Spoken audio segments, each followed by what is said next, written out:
Mesa da Estratégia. Eu sou Mariane Soares. Eu sou Anderson Soares. Nós somos sócios da Sigmativa Inteligência Empresarial e todas as semanas traremos assuntos sobre gestão, liderança, finanças, vendas e estratégia para quem quer construir empresas mais fortes. Então prepara o café, porque a estratégia já está na mesa.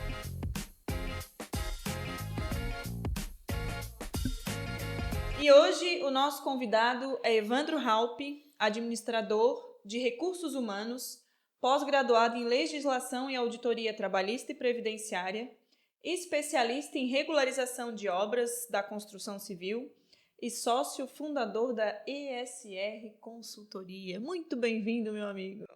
Obrigado, Mari. Boa noite, Anderson. Boa noite. Então, que bom estar aqui participando com vocês. É um convite que foi um convite do Anderson. De primeiro, eu aceitei. É desafiador estar aqui com vocês, mas estou disposto aí a gente preparar um assunto bem bacana para a gente discutir, para a gente trocar ideias. É um assunto bem importante hoje na sociedade. Sim. Né? E vamos trocar ideias, né? Então a gente está pronto para isso, para trocar ideias. Desmistificar o assunto. E envolve qualquer pessoa, né? Tem gente que acha que, mas obra isso é só empresa, é só coisas grandes. Não é bem por aí, né? Então, por que uma pessoa que só construiu a própria casa precisa se preocupar com a Receita Federal? Mari, isso daí é como tu já começou falando, né? Não é só uma pessoa ou um grande empresário ou um grande construtor que precisa se preocupar com a regularização de obra, né? Qualquer pessoa que constrói precisa se preocupar com a regularização de obra. Sim. Mas nisso tudo, na pergunta que tu fez, tem um grande detalhe, né? Primeiro é a evolução patrimonial, né? A declaração de imposto de renda. Eu estou construindo uma casa de 100 mil, 200 mil, eu preciso estar lá dentro do meu imposto de renda, né? Então, isso é uma preocupação que tu tens que ter com a Receita, né? Segundo ponto, a contribuição previdenciária, né? Esse daí é o que a Receita só está de olho em ti, esperando para pegar aquele pedacinho dela. Né? E outro ponto importante, quando tu construir essa casa, terminou, tu precisa da certidão negativa do imóvel, da obra, né? Para fazer a averbação no cartório. É então, a bendita CNO? CND. Tá. A CNO é o início, que é o Cadastro Nacional de Obra. Tá, então volta um pouquinho e explica do início, como é que funciona, de onde sai essa CNO? Essa é uma certidão negativa de? CNO é Cadastro Nacional de Obra. Isso, fechou. A gente pode começar do começo, né? Como se diz, né? Então, vamos lá. Hoje, quando vocês idealizaram isso daqui, essa construção de vocês rascunharam lá no papel e fizeram um desenho e depois levaram para o engenheiro. Isso. Né? O engenheiro, um arquiteto. E a partir dali começou o sonho de vocês. Né? Para realizar esse sonho, eu preciso levar ele para a prefeitura, para pedir a licença para a construção. Sim. Né? Então, a partir de que a prefeitura olhou o teu projeto, né, deu a licença para a construção, tu tens a CNO, que é o Cadastro Nacional de Obra. Perfeito. Aí tu começa a trabalhar em cima da tua obra, né, e a Receita começa a te olhar. Entendi. Né? Então, esse primeiro ponto é o Cadastro Nacional de Obra e a Receita te olha no teu imposto de renda, te olha na CND, né, e te olha também na contribuição previdenciária, que toda construção tem que ter a contribuição previdenciária. Então, isso das subcontratações, vamos dizer assim, tipo, por exemplo, tem que ter a contribuição previdenciária porque vai envolver profissionais para construir aquela obra, certo? Exato, é nesse sentido? Exato, Mari. É bem isso daí. Né? A grande maioria das pessoas, eles falam assim, eu não sabia disso. Né? Mas isso sempre houve. O que não tinha até julho de 2021 ou junho de 2021, não tenho bem certeza das datas, mas o que não havia era uma fiscalização muito grande nisso. Perfeito. A gente, como contabilidade, a gente sabe que a contabilidade 5 anos atrás era feita de um modo, né? E hoje, 5 anos para frente, é feito de outro modo. Sim. É igualmente a Receita Federal. Né? Quando tu pedia uma CNO, que antigamente era SEI, era tudo no papel. Hoje é tudo informatizado. Né? Então, a partir do que tu que tu ganhasse a licença para construir, a Receita já está sabendo. Sim.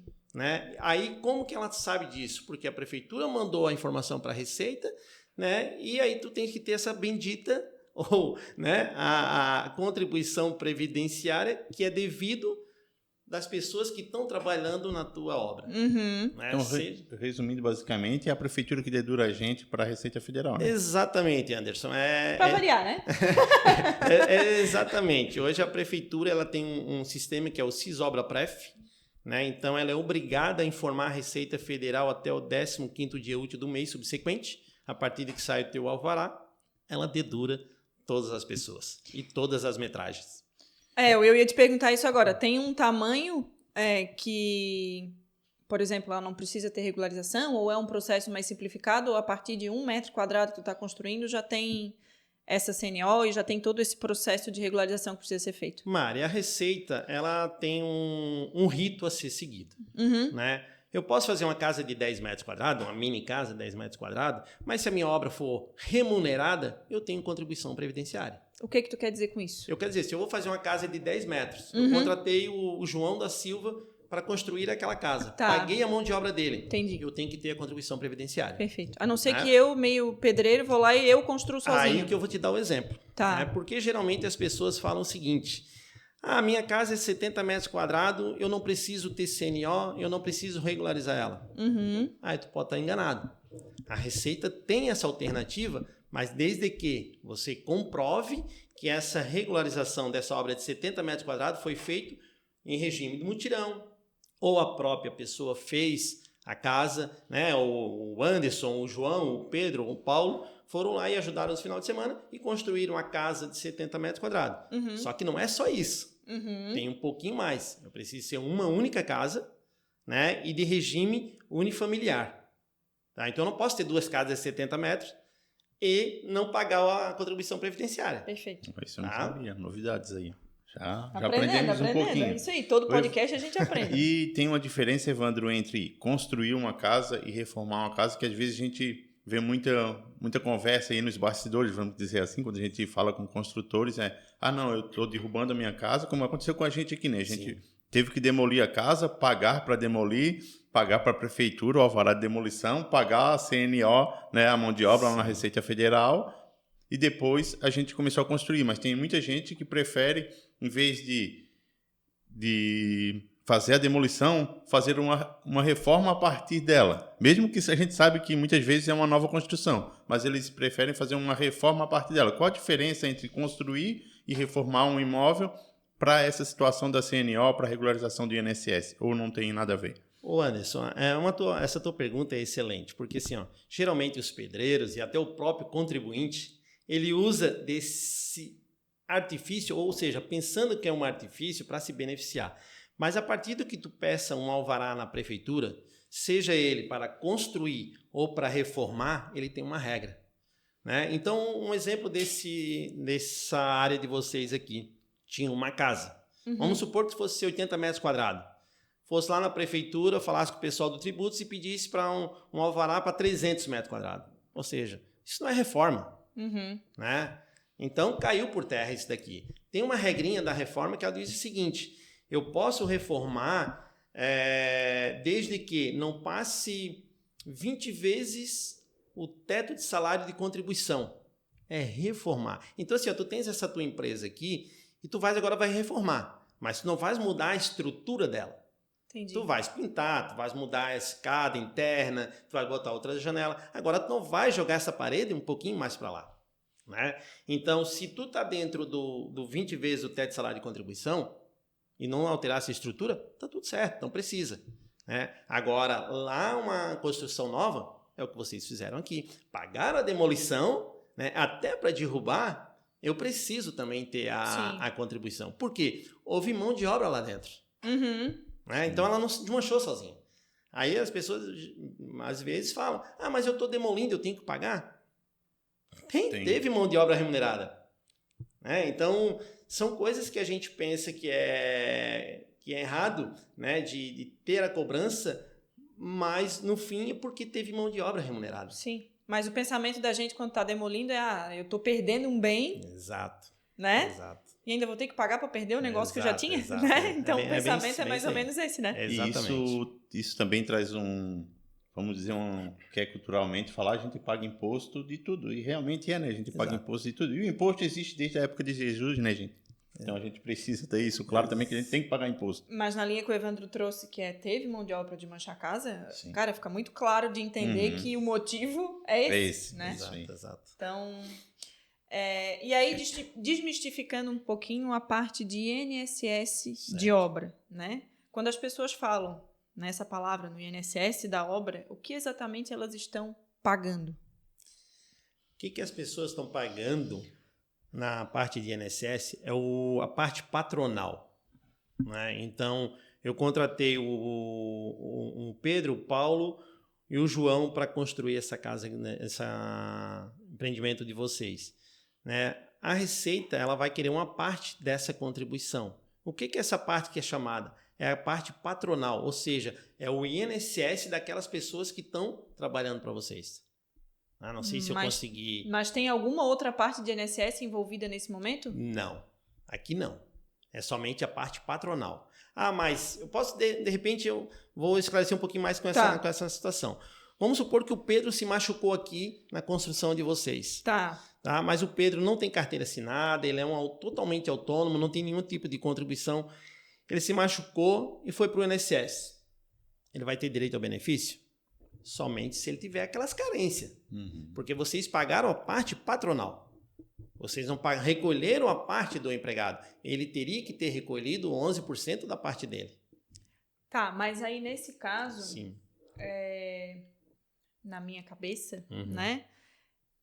Ele teria que estar vinculado a uma empresa que estivesse contribuindo com o INSS dele como profissional. Ou não necessariamente. São coisas diferentes. Entendi. Tá? Eu posso até dar alguns exemplos para você. Né? Tu contratasse uma empresa. Tá? Essa empresa tem funcionários CLT. Certo. Tá? Beleza. Eles vão fazer a alocação dos funcionários no teu CNO, como a gente falou lá atrás. Né? Eles vão estar amparados pela empresa do prestador de serviço. Sim. Agora, tu contratasse o Evandro para construir a tua casa. O Evandro não tem INSS. Mas tu pode usar a mão de obra dele? Pode. Entendi. Só que ele vai satisfazer a necessidade do teu CNO, mas não a necessidade dele de contribuição para ele. Perfeito. A responsabilidade é dele nesse caso, né? Exatamente. A minha eu estou cumprindo enquanto dono da obra. Exatamente. Está cumprindo o teu papel.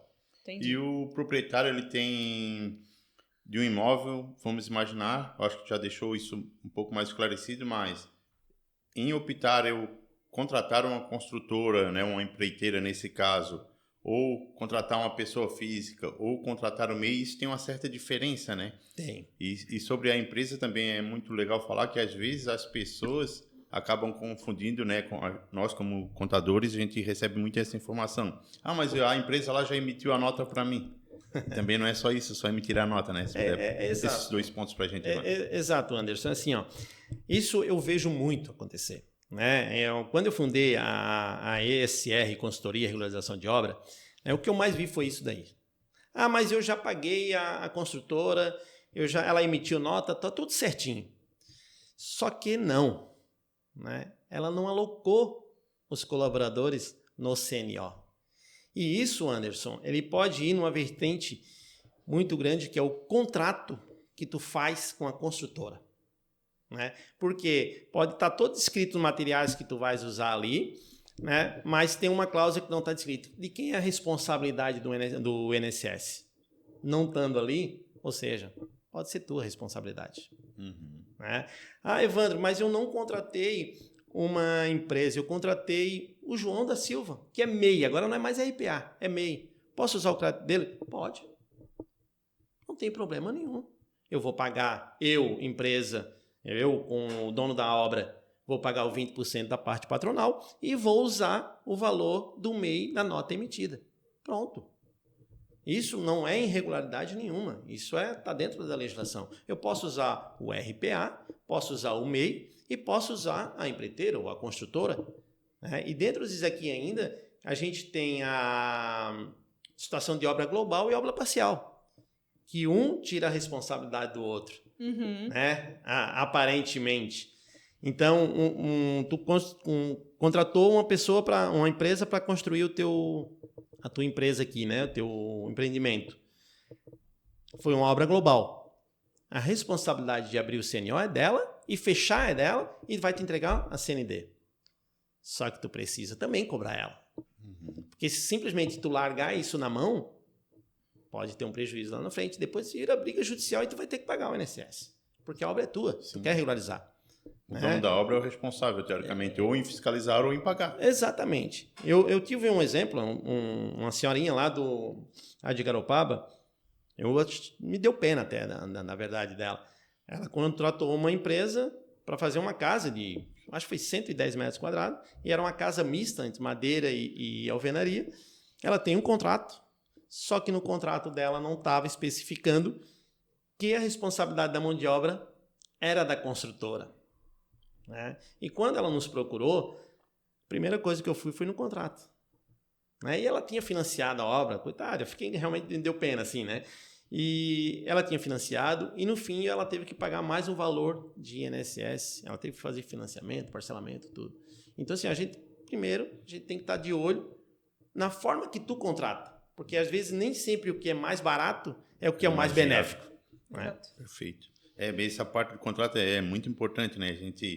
Nós temos os dois lados aqui, temos clientes que constroem, clientes que empreitam também, né? Então essa parte do contrato a gente sempre procura aí, todo contrato que ele é firmado entre as duas partes tem que ser claro para as duas partes. Sim. Né? Porque o que acontece? Quando a gente deixa algo no ar, as famosas letrinhas miúdas aí, vamos dizer assim, né? A gente deixa um ponto de interrogação e daí vira essas brigas judiciais, Sim. Vem esses problemas. Normalmente quem constrói já gasta, né? A grande maioria, Raspa vamos dizer assim, já né? raspa o taxa para terminar a construção. Chega lá no final, tem ainda a surpresa de ter que gastar mais X agora de INSS para poder regularizar a obra, né? Exatamente. Ô Anderson, mas eu vou até pegar um pedacinho desse teu final ali, da surpresa. Deveria ser. Não deveria ser surpresa. Né? Porque, como eu falei lá no início, a parte patronal ela sempre existiu. Mas nós, como os brasileiros, a gente sempre... Eu não sabia. Né? Mas bem pouca gente foi pega de surpresa.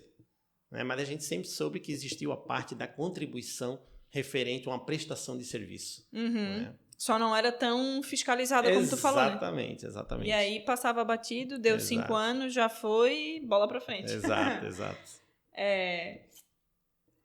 E o que pode acontecer com quem constrói e nunca regulariza? Hoje não acontece mais, né? Mari, Uma hora vai ter que regularizar, Isso, né? Hoje não acontece mais, né? Justamente porque a Receita ela está totalmente automatizada. Uhum. Né? A partir do que eu falei lá, que a prefeitura nos entrega, Sim. Ela dá um enter lá e mandou a informação, a Receita tem 5 anos para fiscalizar. E ela está fiscalizando.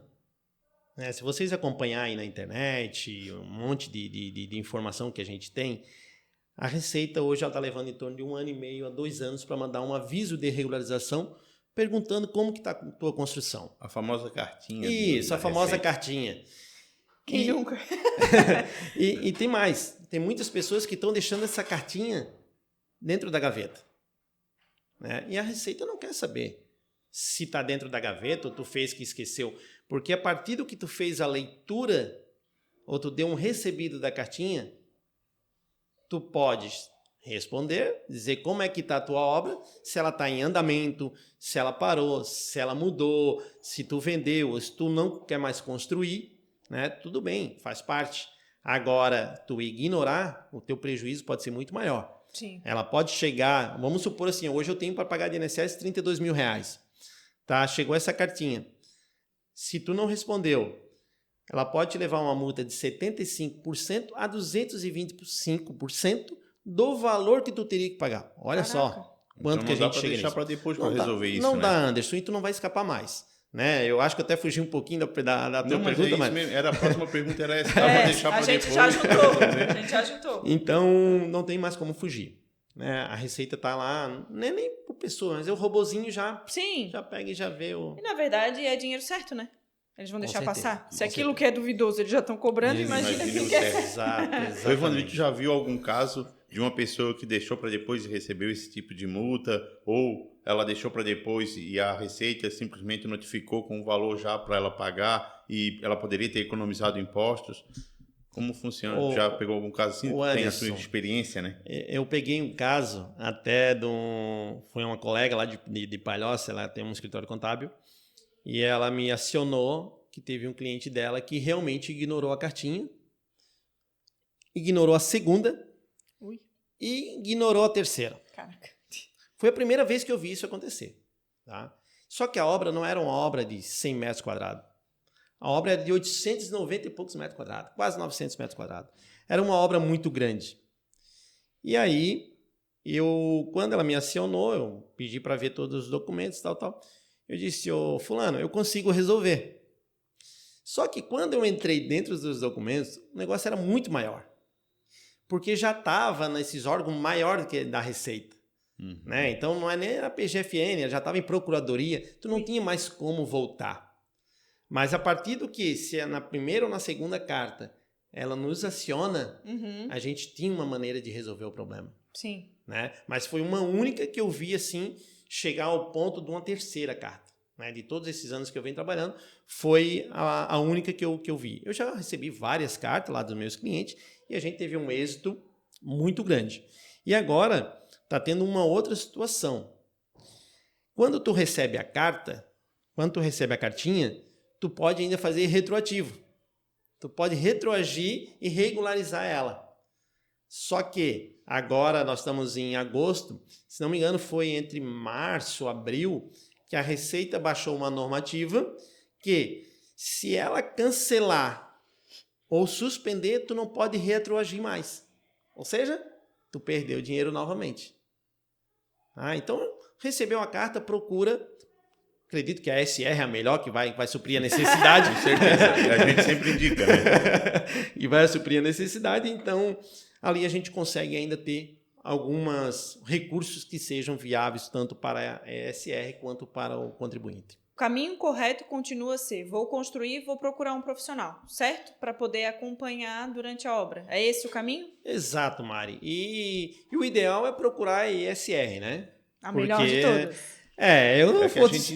Eu vou dizer que é a melhor, né? Eu sempre costumo dizer que eu não faço milagre, né? Mas a gente tem recursos dentro da legislação que a gente consegue trabalhar para ter êxito para os dois. Sim. Né? Não é só o Evandro que vai ganhar ou só o contribuinte que vai ganhar. Né? Então, o cenário ideal, tu pegou o teu alvará, chama a SR e faz o teu planejamento. Perfeito. Né? Porque quando tu faz o teu planejamento, tu não tem juro, tu não tem multa, tu não tens... Ser pego de surpresa. Isso, tu não tem aviso de regularização. E a tua economia é muito maior, mesmo que tu retroaja, né? Se tu fazer o planejamento, a tua economia é muito maior. E foi o que aconteceu com a gente, né? Nós fomos bem orientados. Fomos bem orientados, bem como é que eu falaria? Tivemos o consultor. Tivemos o consultor da nossa obra aqui, a gente utilizou a mão de obra necessária para pagar os tributos dentro da nossa realidade, né? E no final a gente não teve que pagar mais nada. Né? Exato. Então isso quer dizer que o acompanhamento é bem importante para a economia no final, né? Mais uma vez o planejamento. É verdade. Só complementando essa tua colocação, né? Quando eu cheguei em Garopaba com a minha empresa em outubro de 2023, ali pela proximidade, eles faziam a regularização de uma obra no máximo por mês. Tá? Hoje, com tudo que trabalho que a gente vem fazendo, eu faço média, assim, vou jogar uma média, 18 obras por mês. Evandro, mas é pouco. Ainda é pouco, né? Ainda é pouco. Né? Nós vamos crescer muito mais, isso sem sombra de dúvida. Né? Mas 18 obras, para quem fazia uma e com um valor agregado muito baixo, né? Porque não se vendia a importância da regularização da obra. Né? E a importância do planejamento da obra. Eu posso falar para ti hoje que eu tenho 12 obras em acompanhamento. Olha só, eu não tinha nenhuma, né? Ou tinha uma, ainda fazia retroativo, hoje eu tenho 12 com planejamento. Né? A grande maioria vai terminar lá em fevereiro, março do próximo ano.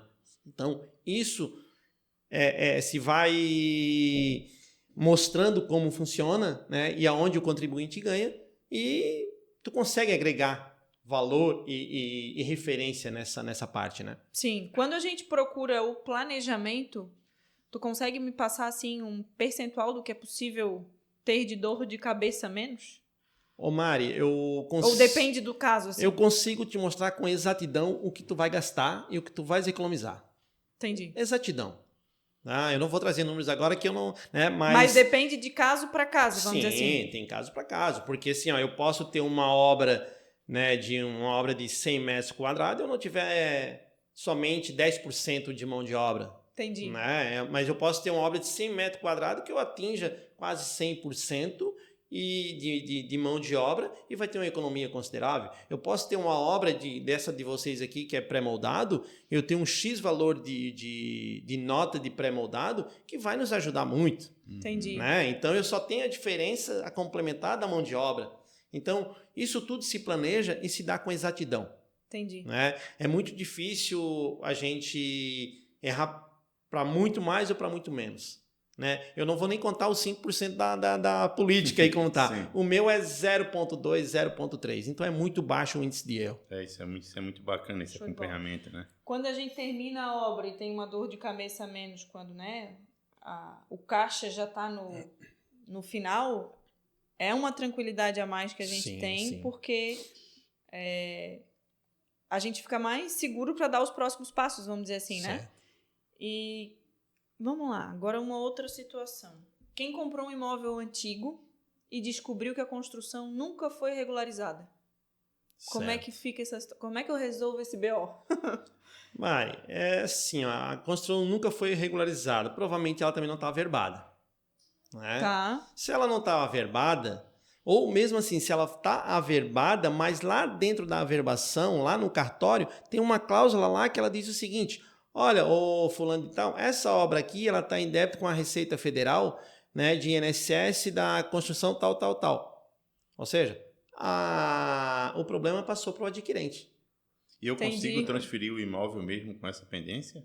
Consegue, porque até, Anderson, como eu disse, eu não sou muito bom de data, né, mas eu lembro que as grandes mudanças da obra foi ali em meados de 2021. Sim, eu lembro. Né? Então, teve essa transformação que antes de 2021 poderia transferir o imóvel. A partir de 2021 não pode mais. Agora, novamente, está surgindo no STF uma situação para voltar igual antes de 2021.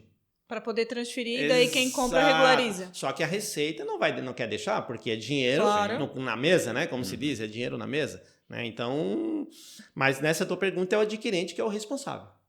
Legal. E ou não. vamos. Daí depende da negociação, né?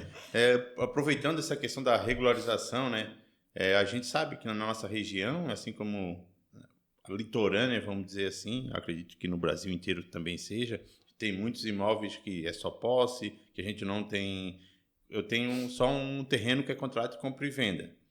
E peguei o alvará para construir. Independente da questão cartorária de registro de imóveis, vai acontecer esse ano a mesma coisa, a regularização tem que acontecer. O Anderson, é como a gente falou, a partir do que houve o alvará, já tu é obrigado a ter o CNO, né, tu pagar a parte patronal, obrigado a regularizar. Isso independente se eu estou lá na pontinha de Rancho Queimado, lá no final, como eu tenho 3 clientes em Rancho Queimado, e eles perguntaram para mim: Wander, eu preciso? Tu tens alvará? Tenho. Então tu precisa. Não vai escapar. Não vai escapar. Mas aqui ninguém fiscaliza. Mas não é aí. É a Receita Federal. É bem maior que então não é em Rancho Queimado. Né? Mas realmente, e na verdade, no alvará precisa. Pode existir essa ilusão de que a prefeitura não vai chegar aqui. Mas não precisa. Porque ela já deu o alvará. Exatamente. Ela já deu o enter lá e a informação já foi. Antigamente tinha até a questão, né? Perdão. A gente é de cidade pequena. A gente tem aquela cultura de dizer: a prefeitura não vai fiscalizar, eu vou começar a construir. E realmente não acontecia, né? A gente sabe que antigamente era assim. E hoje não. As próprias prefeituras estão se profissionalizando. Claro. Tem a questão do CREA também, que já chega pesado em cima quando não tem a plaquinha do engenheiro lá, né? Sim. Então, isso também, culturalmente, as coisas estão acontecendo e as pessoas vão precisar aprender, de qualquer forma, a fazer essa regularização, né? Ô Anderson, eu acho que esse tema a gente pode... Meio polêmico. É meio polêmico, justamente. Eu até fico meio receoso em falar isso daí, porque o que acontece? Os caixas estão vazios, né? E eles sabem que tem uma ferramenta para arrecadar. Sim. Né? Então, por que eu não vou botar essa ferramenta para arrecadar? Uhum. Né? Então, eu não estou aqui falando de política, Sim, mas sim. os caixas estão vazios, eu tenho uma ferramenta que eu posso arrecadar, por que eu não boto ela em prática? E é isso que as prefeituras estão fazendo, Com junto certeza. com os governos estadual e governo federal. E não é uma mordida pequena, né? Exatamente. Independente dessa questão de quantidade de percentual de imposto que está pagando, né, é um assunto polêmico, mas eu acho que é justo se ele fiscaliza todo mundo, né? Claro. Porque todo mundo vai regularizar e isso o município inteiro ganha. Exatamente. Nesse sentido, né? Não é aquele cara que vai construir aqui, o vizinho dele não paga nada, Exato. mas eu tenho que pagar, aí dá aquelas brigas. Exato. Então, eu acho que é justo que todo mundo siga esse mesmo caminho, né? Tem uma pergunta também bem importante, que nós somos da área da contabilidade, né? Que o Evandro vai desmistificar aí para a gente. Tem diferença eu construir na pessoa física ou eu construir na pessoa jurídica? Tem uma grande diferença aí. Né? Vocês, como contadores, principalmente, né? Vocês sabem como é que funciona a contabilidade. Mas primeiro eu vou começar a dizer o que é um pouquinho a obra na pessoa física e o que eu ganho com a obra na pessoa física. Eu vou construir uma obra, ela pode ser de 1 metro até 350 metros. Na pessoa física. Na pessoa física. Tá. Ela tem uma redução dos impostos até 50%. Uau. Boa, né? Interessante. Muito interessante. De 350,01 até o infinito, eu tenho uma redução de 30%. Isso na pessoa física. Tá? Claro, desde que eu cumpra os requisitos. Não é simplesmente eu fiz... Não. Tem toda a questão da INSS ali que tem que acompanhar. Mas tal. essa pessoa já contratou o acompanhamento da ISR. Claro, nós já estamos presentes, né? A gente já está participando dessa regularização aí. Agora, a contratação de uma empresa, né? Fazendo dentro da minha empresa. A Sigmativa vai fazer um segundo empreendimento lá em Palhoça e ela vai fazer tudo por contabilidade regular, famosa contabilidade regular. O que é isso, contabilidade regular? É simplesmente eu achar que está tudo dentro do meu balanço e eu posso marcar lá como contabilidade regular, está tudo certo? Não é isso. E muitas pessoas confundem isso. Daí, tá? O que é contabilidade regular? Eu preciso seguir o rito da contabilidade. Eu preciso ter centro de custo, né? Eu preciso ter conta contábil, eu preciso saber qual é a conta contábil do meu CNO tal. Né? Por quê? E as notas precisam ter todas as notas ali com a descrição do número do CNO. Né? Então, aí eu consigo ter o benefício de fazer a contabilidade regular. Sim. Mas eu não tenho percentual de desconto. O único meu benefício é fazer ela para contabilidade regular. Tá, Evandro, então, mas o que quer dizer isso? Quer dizer o quê? Se eu fiz a minha obra, tenho centro de custo, tenho conta contábil e tenho mão de obra, a Receita diz, ok, fechou. Mas eu não atingi 100%. Mas a Receita tem um percentual de variação. A Receita faz uma estimativa de cálculo, né? Mas eu posso ter contratado a mão de obra por um valor menor. Então, mas desde que eu apresente a minha documentação dentro da minha conta contábil, sim, ela vai aceitar. Agora, se eu for já, é outra coisa. Sim. Aí a gente está falando de outro cenário, coisa que a SR não faz. Isso. Né? É bem importante esse mas lado. Mas aí, né? Dúvida de quem entende lufas do que vocês estão falando, mas digamos que eu abri uma holding para construir. Isso tem alguma influência dentro desse tema ou não vai fazer diferença eu construir uma holding, porque eu vou fazer agora 3 casas, mas eu quero usar a holding como empresa base para a construção desses imóveis. Faz sentido o que eu falei ou não faz? Mari, sobre holding, eu sou bem leigo, mas eu sei que dentro da holding, tu vai ter da obra, tu vai ter SPE ou SP, Isso. Né? Mas eu vou fazer dentro da minha contabilidade regular a mesma coisa. Tá. Né? Funciona como qualquer empresa construtora, vamos dizer assim. Exatamente, porque toda aquela minha obra está ali dentro da SPE. Eu tenho que ter uma conta contábil lá dentro, eu tenho que ter um centro de custo contábil lá dentro. Para cada obra. Tem que ter uma conta corrente específica para SPE. Exato. Então, é um assunto mais profundo, né? Vamos dizer profundo, assim. Mais e profundo. É bem importante também quando a gente fala de holding, né? Existem vários tipos de holding, mas o que é mais importante é que eu não posso também confundir a atividade fim da minha holding ou inventar algumas outras situações. Por exemplo, eu tenho a minha holding patrimonial onde eu tenho vários imóveis ali. Agora eu quero construir para vender. É interessante eu fazer isso na minha holding, que eu tenho no meu patrimônio? Não. Eu não posso confundir a minha operação, a minha empresa operacional com a minha holding patrimonial. Para quê? Para que eu não afete meus imóveis caso tenha algum problema, né, com algum possível cliente, alguma ação judicial. Se está tudo no mesmo CNPJ, eu estou colocando todo o meu patrimônio em risco da mesma forma. Sim, o meu questionamento foi mais no sentido de estou aumentando o meu patrimônio e vou construir mais um imóvel para ficar embaixo do meu guarda-chuva. Aí faz sentido? Sim. Totalmente. É mais nesse ponto, não para colocar realmente o patrimônio em risco, colocando a atividade fim, né? Ou algo que seja, tenho muita mão de obra, posso sofrer uma ação trabalhista, onde eu tenho meu patrimônio também. Então a gente separa bem isso, né, para que não evidencie esses problemas com a vinculação dos CNPJs aí. Apesar que no Brasil hoje a gente não tem segurança jurídica nenhuma, né, gente? Sim. Então, mas, assim, quanto mais a gente afastar dessa situação, é melhor. Afastar, separar a holding, meu patrimônio, com alguma situação operacional. Eu nunca indico para o meu cliente fazer dentro da holding dele um imóvel para ele vender. Então, ele tem que ter um CNPJ como compra e venda de imóveis, ou construção, ou seja, uma incorporação, mas o outro CNPJ dele, está todo o patrimônio dele, a gente não dá para a gente confundir isso. Fazer CNPJ separados é bem importante. E para quem tem empresa, só uma contabilidade regular já resolve ou tem mais coisas, como a gente falou agora? Tá, deixa eu ver se eu entendi a tua pergunta. Não peguei. Vamos lá. Para quem tem empresa, por exemplo, estou construindo com uma empresa. Tá. Só ter a contabilidade regular já resolve? Ou eu preciso de mais informações para que essa obra esteja 100% segura dentro do meu CNPJ? Tu quer dizer que eu contratei uma empresa dentro da minha empresa, é isso?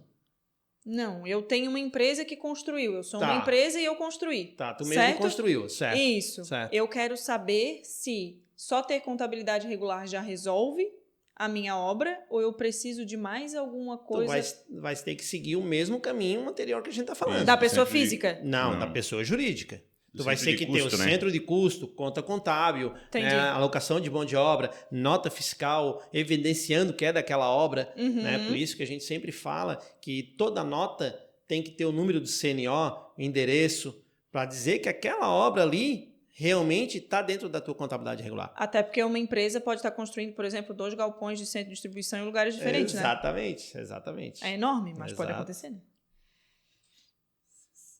A parte da nota fiscal também é bem importante isso, né? As pessoas acham que só colocar no CPF tá tudo certo, né?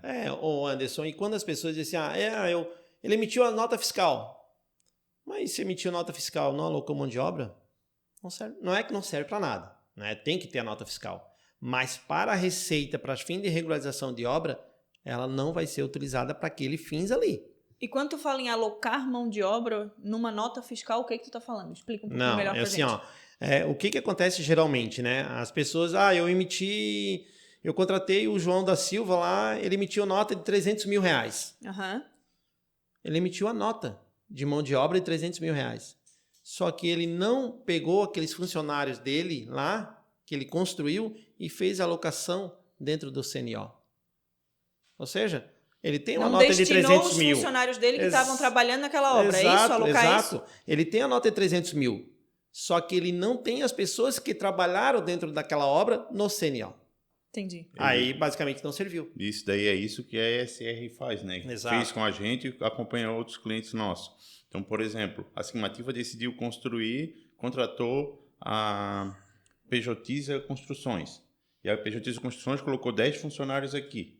Então, o Evandro, o que ele vai conferir? Se a PJiza Construções transferiu 10 funcionários dele que estavam na obra da Sigmativa e colocaram vinculados ao CNO da Sigmativa. Vai aparecer lá na Receita Federal dizendo que o fulano, o ciclano estão na obra, pertencem à PJ Construções, mas estão na obra da Sigmativa. Exatamente. Então é isso que ele faz esse acompanhamento, né? Que exato, é bem bacana. Exato. Agora, se a PJ só emitiu a nota e não fez essas alocações que o Anderson acabou de comentar, tu não vai ser favorecida no teu INSS lá da tua obra. Entendi. E quando eu contrato acompanhamento, o Evandro... Exato. A SR vai fazer essa verificação mensal. E aí não vai ser a Sigmativa que vai cobrar a construtora, vai ser a SR que vai cobrar a construtora. Exato, exatamente. Bacana. Boa. Que daí não deixa o atrito para quem contratou. E querendo ou não, quando a gente está falando de empresa, né, enquanto a gente estava construindo aqui a nossa unidade hoje, a gente precisou continuar vendendo contabilidade, trabalhando, entregando para o cliente, então a gente não tem tanto tempo para ficar olhando nenhuma pessoa destinada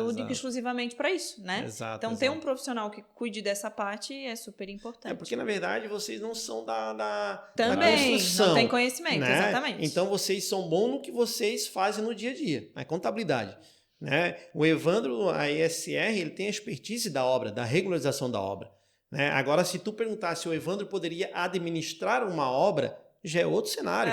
Aí eu passo para o Joãozinho da Silva. Sim. Já deixo com ele. Eu tenho uma parceria com ele, mas eu não faço essa parte da administração, né? Então, é um ramo que tem várias vertentes. Sim. Né? O meu, basicamente, ele inicia, ele tem um acompanhamento mensal e ele termina com a ESR. Entendi. Com a economia de tributos. Com certeza.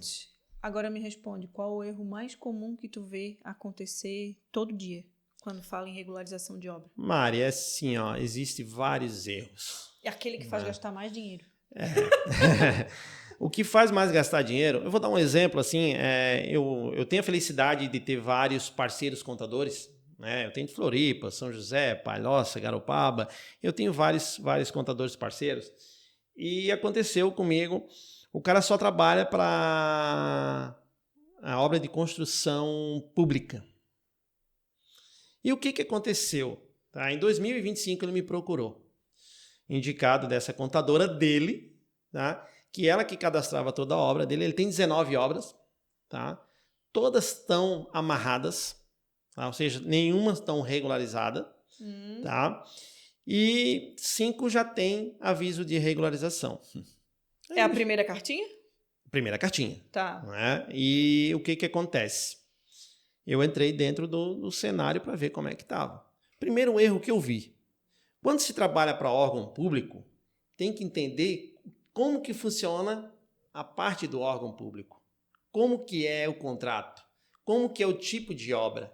Geralmente, não é todas, mas geralmente a obra de contrato público ela é por medição ou por contrato.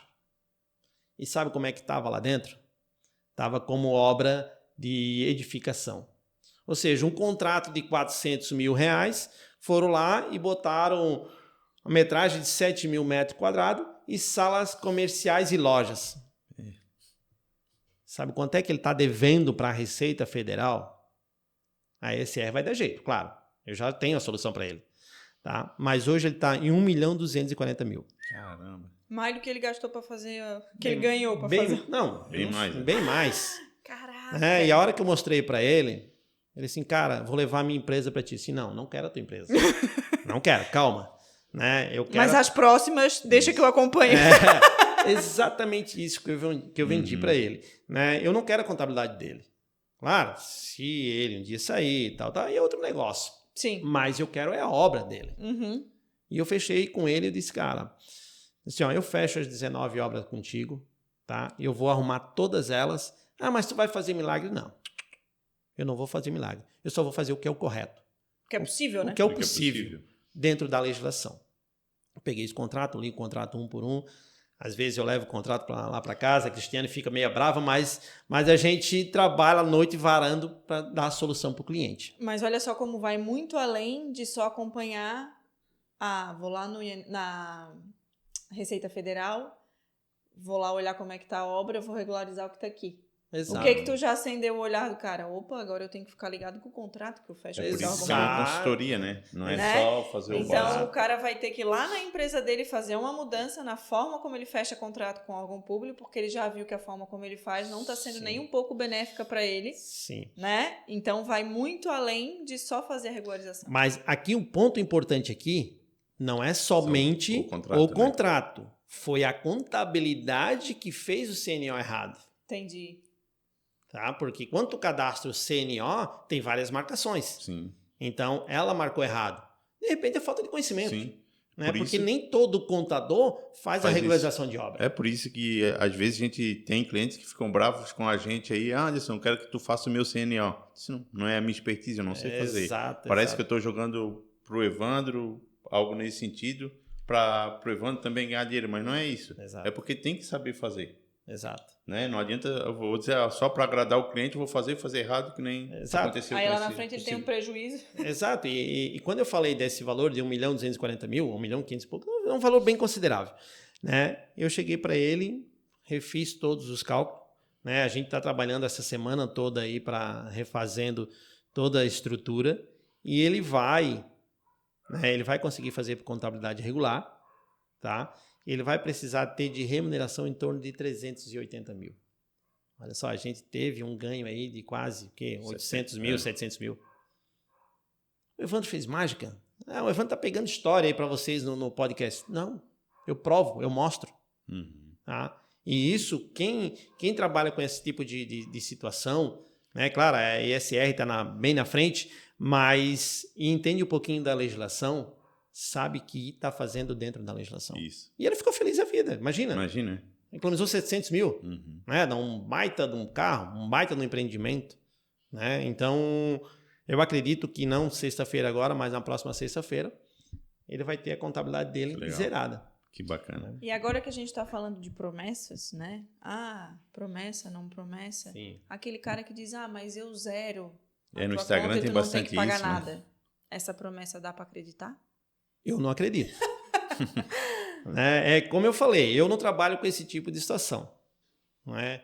Eu trabalho com o que eu vejo e com o que eu consigo entender o processo de cada um. Eu não vendo milagre. Eu sempre, desde o começo, eu estou falando, não vendo milagre, gente. Né? Eu não tenho mágica, não faço mágica.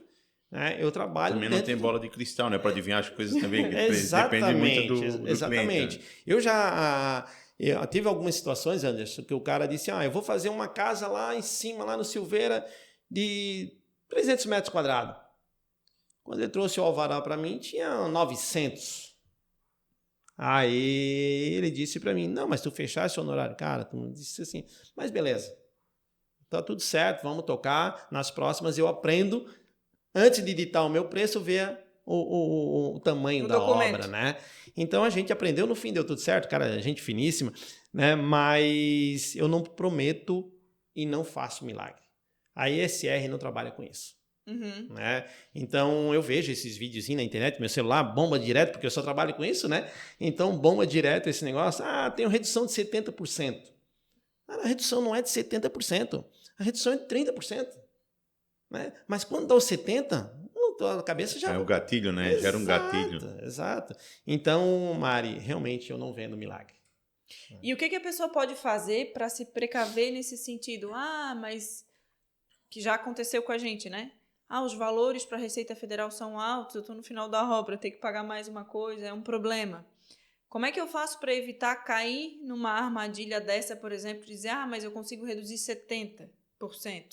Como é que eu vou me precaver dessas informações? Como é que eu vou conseguir me defender de não cair numa armadilha dessa de... dá para reduzir? Mário, eu acho que essa resposta vai ser muito fácil. Tá? É só entrar em contato com a ESR, regularização de obra, consultoria de regularização de obra, né, que nós vamos dar o caminho para ele. Né? Eu vou dizer para ele como que ele vai fazer para não cair nessas armadilhas lá no futuro. Né? Tá resolvido. Tá resolvido. E se alguém está escutando esse podcast, Evandro, em algum momento, né, ele está construindo, quer começar a construir. Qual é o primeiro caminho que você acha que ele deve seguir aí para ele não ter dor de cabeça lá na frente? Eu vou começar a construir amanhã. O que eu devo fazer? O Anderson, a primeira coisa, daqui a pouco eu vou disponibilizar, chamar o Evandro, né, e fazer o planejamento dele. É a primeira coisa que tu tens que fazer. Ah, mas eu só tenho dinheirinho para pagar a obra. Cara, se a gente fracionar isso daí durante a tua obra, vai ser X saca de cimento que tu não vais pagar e tu não vais nem sentir. Né? Vai ser uma carga de argamassa que tu não vais nem sentir que tu comprasse 2, 3 cargas a mais. Né? Então é o planejamento, Anderson. Sim. É o caminho. Esse é o... Não adianta, né? Em tudo que se faz, a gente precisa se planejar. Em tudo. Na empresa, na obra, né? Tudo com planejamento funciona melhor. Qual é o maior mito que tu já ouviu falar sobre esse assunto? O mito hoje, o mito que tem, né? E as pessoas estão mudando, isso é cultural. Sim. Né? É cultural. Sim. As pessoas já não estão falando mais que vai caducar. Isso. Eu acho que esse é o maior mito, né? Isso é mito. Com aquele robozinho que a Receita tem lá, isso não existe mais. E olha que eu converso com engenheiros, arquitetos, pessoas renomadas, e às vezes eles não falam nem para o cliente da importância do planejamento da regularização com a ideia que vai caducar.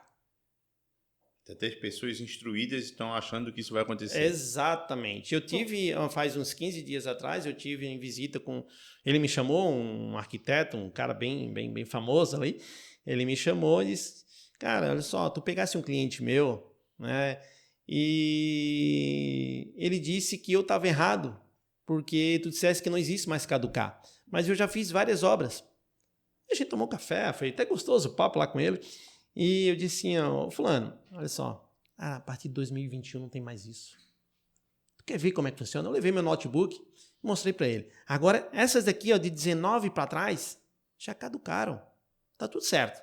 Agora, a partir dali de 2021, vai ser muito raro, muito raro. O que pode acontecer é assim, ó, que hoje a Receita ela tá dando uma prioridade para uma certa metragem para não deixar caducar. Agora, eu dizer para ti que vai caducar, eu afirmar isso? Não. Falsas promessas. Exatamente. Eu não vou fazer essa falsa promessa. Bacana. E aí, Anderson? Foi muito legal, Aprendesse sobre obra hoje? Muito, muito bacana, né? A gente já que acompanha o trabalho do Evandro ao longo dessa jornada, né? Até um pouquinho antes de 2023 a gente já tinha essa parceria, a gente sabe como isso é importante, né? Mas acho que é bem legal também o pessoal saber, Evandro, tu já regularizou obras fora aqui da nossa região da Grande Florianópolis, em outros estados, e tu tem noção de quantas obras tu já regularizou? Tu tens essa conta? Rapaz, eu posso dizer para ti que eu não me preparei. Mas essa foi surpresa mesmo, essa foi surpresa. Para esse número aí eu não me preparei. Mas eu posso dizer, Anderson, para ti que eu já regularizei obra em Minas Gerais, tá? Indicação de contadores, São Paulo, Paraná, tá? Porto Alegre, eu tenho várias, tá? De Porto Alegre, Itajaí, tá? A gente já foi para Itajaí também. E teve uma cidade aqui próxima nossa, que é Gravatal, né? A mulher tem uma casa em Coqueiros, e não sei quem que me indicou, acho que foi uma engenheira que me indicou. Ela disse, mas tu regulariza aqui em Gravatal? Sim, eu regularizo o Brasil todo. É igual, né, na verdade. É igual, a lei é federal. Tem diferença, né? A lei é federal, sim, é federal. Né? Não, mas aqui na Bahia é diferente. O que pode ser diferente... É o município, né? É o município e a forma que a prefeitura atua. Fiscaliza, é aquela Que questão não do te envolve, ISS, praticamente, né? Não me envolve. Né? Tem questões que tem prefeituras que cobram ISS de obra, outras não. Exatamente. Né? E tem prefeitura, aconteceu comigo lá foi no interior de Ceará. O cara construiu uma baita de uma casa lá, ele tem casa aqui em Garopaba, né? E eu disse, tá, mas aquela casa lá no Ceará e tal. Evandro, lá não tem esse negócio do alvará, não é assim. Funciona diferente. Eu disse, ok, tá tudo certo. Pronto. Espera chegar a cartinha. Pronto. Eu não preciso aprofundar mais no assunto. Uhum. Então, Anderson, a lei é federal. Né? Brasil todo, a regra é a mesma. Né? Não tem essa coisa que um estado é esse, um município é esse. O que pode ter fiscalizações diferentes municipais. tá? Entendi. Então não há diferença. Que não te envolve, na verdade, Exatamente. Para E isso que legal, mas tu não trouxe aí o número de obras que tu já regularizou. Mas eu arrisco a chutar que é mais de 100 obras, eu acho. Ah, não, Wanda? isso aí eu não preciso nem eu posso dizer que é bem mais. Bem né? mais? Bem Ó, que mais. legal. A gente iniciou em outubro de 2023, como eu falei, 2 obras, né? E hoje eu tenho uma média de 17 por mês, então dá A gente já muito tá- mais. Muito Né? legal. E fora se eu botar, planilhar e os valores de redução, né? Economizasse alguns milhões de Alguns reais para os milhões, teus clientes. né? É, Já só começamos uma, por já aquilo ali. Quase 700 Sim. mil É. só em uma, né? Então, isso eu posso dizer que é bem mais de Que 100 legal, horas. né? Que bacana ver toda essa trajetória do Evandro, né? E a gente percebeu o caminho que ele percorreu, tanto que ele evoluiu nesse caminho, né? Muito Sim. bacana. E ainda diz que é a gente que coloca ele no desafio. E qual foi a maior obra que tu regularizou? Seja... Provavelmente foi empresarial, né? Foi empresarial. Foi empresarial. É uma obra de quase 7 mil metros quadrados. Né? Foi Legal. uma obra, um galpão, né? Um galpão industrial. E eu conheci eles quando eu morava em Florianópolis e a gente começou a fazer pequenas casas deles e tal. E depois ele, cara, agora eu tenho um desafio enorme para ti. Eu vou construir um galpão de 7 mil metros quadrados. Tu topa? Assim, cara, eu tô dentro. Né? Porque a regra é a mesma. Uhum. Né? Então, a expertise de controle vai ser maior. Sim. Né? Mas a regra é a mesma. E hoje, Anderson, esse cliente ele tá com um galpão de 26 mil metros quadrados. Caraca. E quem tá junto com ele? Sou eu. Sim. A gente não pode ter medo do desafio, né, amigo? Exatamente. É isso. Exatamente. Bacana. Aula? Deu altas aulas. Olha, se alguém se enrolar com regularização de obra obra hoje agora. é porque quer. É verdade. Porque, né? Não Ainda deixa tem enrolar, um chama o também. ASR. Então, Evandro, já aproveita, deixa e conta aí como é que as pessoas te acham. Falasse várias vezes que ia falar depois, agora tá na hora. Ô, Mário, eu acho que agora ficou um pouquinho mais tenso o negócio, né? Mas eu tô nas redes sociais, no @consultoria.esr, né? Tá lá, só me chama lá que eu tô disponível, né? E a gente tem WhatsApp, e-mail, tô há 24 horas aí, basicamente, disponível para atender. Às vezes a minha esposa reclama um pouquinho de eu estar das 22 até a meia-noite, 1 hora ali em função de obra, mas eu acho que isso é importante. Quando a Fazer gente o faz que o que gosta, gosta, né? não tem horário, né? Exatamente. Eu adoro a construção civil na parte de regularização. Show de bola. Bacana. E aí, como as pessoas nos acham, porque a gente vai aprendendo também a se mostrar, né? É isso. Teu arroba, falei. O meu arroba é andersonsoares.teucontador. E qual é o seu, Mari? Meu Deus. Deixa eu ver se eu lembro. Olha, que pessoa horrível que eu sou. Mari Vieira, _sigmativa. É isso. É assim que vocês encontram pessoalmente eu e a Mari nas redes sociais. Aproveita e segue o Mesa da Estratégia. Manda pro amiguinho, porque a gente precisa que mais pessoas escutem o nosso conteúdo. É isso. Vai estar lá no podcast. Vai estar no podcast, não, né? Vai estar no Spotify, também no YouTube, né? Se você quiser ver o belo rosto ao vivo, né? Aproveita que o café já estava aqui preparado. E a estratégia já está na mesa.